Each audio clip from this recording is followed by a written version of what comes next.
आनंद सूत्रम तृतीयोऽध्यायः third chapter. पंचकोशात्मिका जैवी सत्ता कदली पुष्पवत।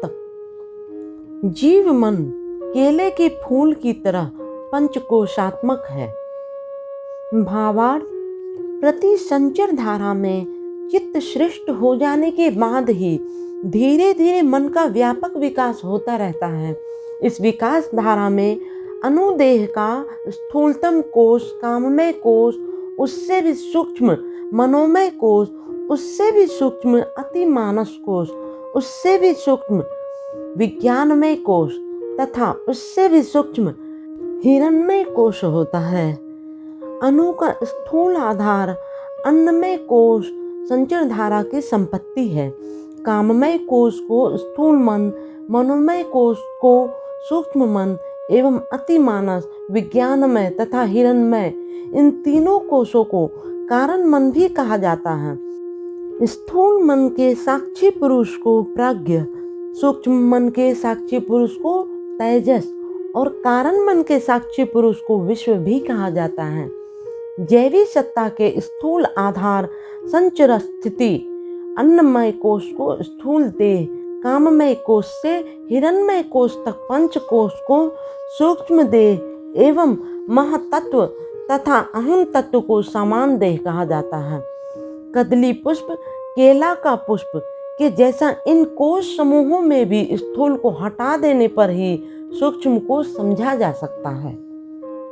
सप्तलोकात्मकं ब्रह्म मनः। भूमा मन सप्तलोकात्मक है। भावार्थ, ब्रह्म मन भू, भुवः, स्वः, महः, जनः, तपः तथा सत्य, ये 7 लोक में स्थित हैं। ब्राह्मी महातत्व एवं अहं तत्व, जिसका साक्षी सत्ता केवल पुरुषोत्तम नाम से ही ख्यात है, वही सत्य लोक है। उसे ब्रह्म का कारण देह भी कहा जाता है। ब्रह्म के हिरणमय कोश के ज्ञात्री पुरुष को विराट या वैश्वानर कहा जाता है और संश्लिष्ट लोक को तपह लोक कहा जाता है।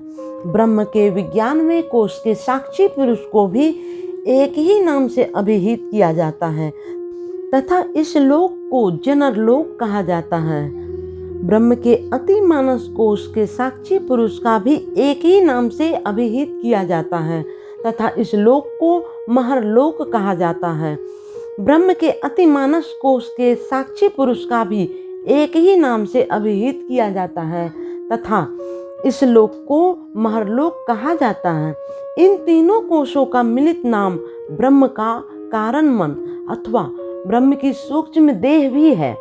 ब्रह्म के मनोमय कोश को उसका सूक्ष्म मन कहा जाता है तथा साक्षी पुरुष को हिरण्य गर्भ कहा जाता है। यह भी ब्रह्म के सूक्ष्म देह के अंतर्भुक्त है एवं इसके संश्लिष्ट लोक को स्वरलोक कहा जाता है। ब्रह्म के काममय कोश को उनका स्थूल मन भी कहा जाता है एवं इसके साक्षी पुरुष को ईश्वर कहा जाता है। इसे ब्रह्म की स्थूल देह भी कहा जा सकता है। व्यक्तिकरण के सूक्ष्मत्व तथा स्थूलत्व के अनुसार इस कोश को आंशिक भाव से भुवर लोक तथा आंशिक भाव से भूर लोक की ख्याति दी जाती है। कारण मनसी दीर्घ निद्रा मरणम। मृत्यु कारण मन की दीर्घ निद्रा है। भावार्थ, जागृत अवस्था में स्थूल, सूक्ष्म, कारण तीनों ही मन क्रियाशील रहते हैं। स्वप्नावस्था में केवल स्थूल मन निद्रितावस्था में रहता है और शेष दोनों मन ही क्रियाशील रहते हैं।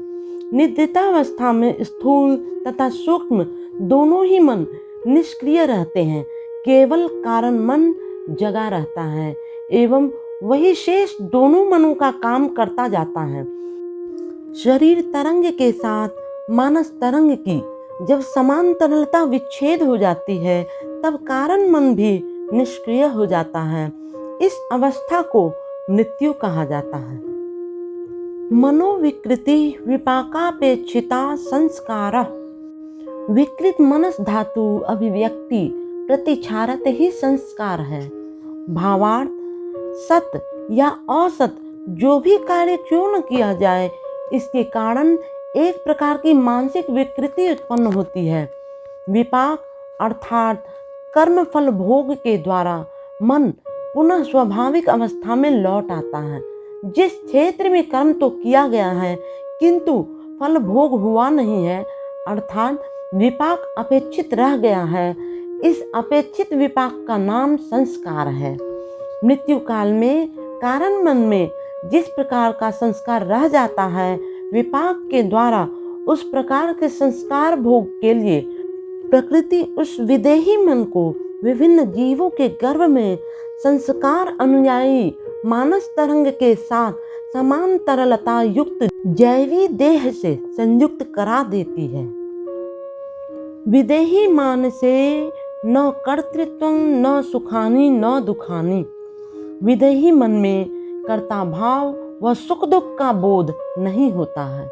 भावार्थ, देह से मन की वियुक्ति होने के बाद अर्थात मृत्यु के बाद जीवों में सुख या दुख बोध नहीं हो सकता, क्योंकि सुख या दुख बोध के लिए स्नायु कोश एवं आंशिक भाव में स्नायु तंतु नर्व फाइबर का प्रयोजन होता है। अतः ऐसा जो कहा जाता है कि विदेही आत्मा अमुक कार्य करने से सुखी होंगे, अमुक कार्य करने से दुखी होंगे अथवा प्रतिहिंसा वृत्ति का चरितार्थ करेंगे, ये सभी बातें संपूर्ण रूपेण त्रुटिपूर्ण है। अभिभावनात् चित्ताणु सृष्ट प्रेत दर्शनम। भूत प्रेत चित्ताणु सृष्ट एकाग्र विचार है। भावार्थ, वास्तव में भूत प्रेत का कोई अस्तित्व नहीं है। भीत, क्रुद्ध अथवा मोहग्रस्त अवस्था में मनुष्यों के बीच जब सामयिक एकाग्रता आती है, तब उसका ही चित्तानुपुंज भावित विषय का रूप परिग्रह करता है। इस अवस्था में वह अपने मन की भावना को बाहर में भी प्रत्यक्ष रूप से देखता है, निर्जन स्थान में भी उसी को प्रेत में देखता है। मन को बाहर में देखने का नामकरण घनात्मक भ्रांति दर्शन किया जा सकता है। अनुरूप भाव से मन की भावना बाहर की वस्तु नहीं है, ऐसा प्रतीत होने पर इसे ऋणात्मक भ्रांति दर्शन कहा जा सकता है। जो कहते हैं कि मैंने भूत देखा है, वे मिथ्या नहीं कहते, उनके मन की भ्रांति चाक्षुष हो बैठती है। अभिभावन संपूर्ण रूपेण आभ्यंतरीण होने पर यदा कदा अपनी सत्ता में भी प्रेत भ्रम हो सकता है। उस समय वह व्यक्ति ऐसा आचरण करता है जिसे देखकर बाहर के लोग कह सकते हैं कि अमुक के शरीर में प्रेत भरते हुए मैंने देखा है। देव देवियों का प्रवेश भी ठीक इसी प्रकार की बातें हैं। हितैषणा प्रेषितोपवर्गः।